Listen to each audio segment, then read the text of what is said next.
নমস্কার বন্ধুরা, মেনকা রান্না করে আপনার সবাইকে স্বাগত জানাই। তো আজকে নতুন একটা রেসিপি বানিয়ে দেখাচ্ছি,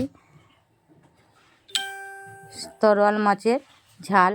তো কীভাবে বানাচ্ছি আপনাদের শেয়ার করছি, পুরো ভিডিওটা দেখার জন্য অনুরোধ করছি বন্ধুদেরকে। ভালো লাগলে একটা লাইক কমেন্ট সাবস্ক্রাইব করে পাশে থাকবেন বন্ধুরা। তো প্রথমে কড়াইতে তেল দিয়ে দিলাম, তেলটা গরম হয়ে এসছে। তো মাছগুলো নুন হলুদ মাখিয়ে রেখেছিলাম, তো সেটাকে দিয়ে দিলাম আগে। দিয়ে এবার লাল লাল করে ভেজে তুলে নিচ্ছি। মাছটা ভালো করে ধুয়ে বেছে পোছা করে নিয়েছিলাম, নুন হলুদ মাখিয়ে দিলাম। দিয়ে মাছগুলো ভেজে তুলে নিয়েছি, নিয়ে এবার এর মধ্যে দিয়ে দিচ্ছি কালো জিরে, কাঁচা পেঁয়াজ কেটে দিলাম, কুচি কুচি পেঁয়াজ দিয়ে দিলাম। দিয়ে পেঁয়াজগুলো দিয়ে রেখে দিলাম। দিয়ে পেঁয়াজটা একটু ভাজা হয়ে গেলে হালকা করে ভেজে নেবো। ভাজা হয়ে গেলে এবার এর মধ্যে দিয়ে দেবো একটু টমেটো,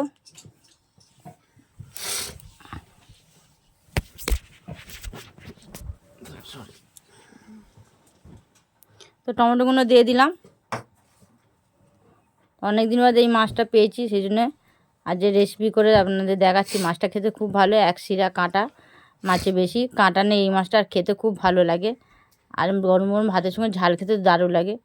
তো এর নুন দিয়ে এটাকে ভালো করে একটু টমেটোগুলো ভালো করে গলিয়ে নরম করে দেবো। এবার খুন্তি দিয়ে ভালো করে করে দিচ্ছি, নরম করে দিয়ে এর মধ্যে এবার হলুদ গুঁড়ো দিয়ে দিলাম, সামান্য একটু কাশ্মীর লঙ্কার গুঁড়ো দিচ্ছি। আর সর্ষে বেটে রেখেছিলাম, তার মধ্যে কাঁচা লঙ্কা বেটে নিয়েছিলাম।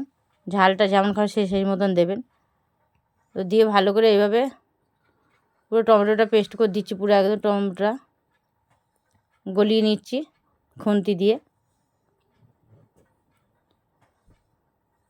তো এবার ভালো করে নরম হয়ে গেছে, দেখুন টমেটোগুলো একদম গলে গেছে। তো এবার এর মধ্যে দিয়ে দেবো সর্ষে বাটাটা। গ্যাসটা কিন্তু একদম কম আছে। তো এবার সর্ষে বেটে রেখেছিলাম, তেমন দিয়ে দিচ্ছি। এটা বেশিক্ষণ টাইম লাগে না, খেতেও খুব দারুণ লাগে। গরম গরম ভাতের সঙ্গে খুব ভালো হয়েছিল খেতে। অবশ্যই এইভাবে বানিয়ে দেখবেন। তো এবার এর মধ্যে জল দিয়ে দিচ্ছি, পরিমাণ মতন একটু জল দিয়ে দিলাম। বাটিটা ধুয়ে জলটা দিয়ে দিলাম, আর সামান্য একটু জল দিয়ে দেবো। দিয়ে জলটা ফুটে গেলে তারপর মাছ ভাজাগুলো দিয়ে দেবো। 2-3টে কাঁচা লঙ্কা দিয়ে দিচ্ছি। কাঁচা লঙ্কা দিলে একটা সেন্ট ভালো হয়। তো মাছ ফুটে গেছে, এবার মাছগুলো সব দিয়ে দিলাম। জলটা ফুটে যেতে মাছটা দিয়ে দিলাম, দিয়ে কিছুক্ষণ ফুটিয়ে নেবো। ওপর থেকে ধনেপাতা ছড়িয়ে এমনি করে নামিয়ে নেবো। আর গরম গরম খেয়ে দেখবেন, দারুণ লাগবে এই মাছেরটা।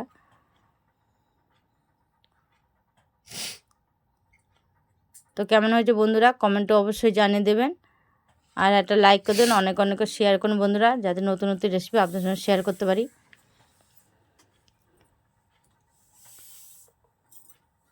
আর ফেসবুক থেকে দেখলে ফেসবুকটা ফলো করে দেবেন, আর ইউটিউব থেকে দেখলে ইউটিউবটা সাবস্ক্রাইব করে দেবেন। দেখুন কত সুন্দর রঙটা হয়েছে, আর দেখতে সুন্দর হয়েছে। তো এবার নামিয়ে গরম গরম পরিবেশন করুন।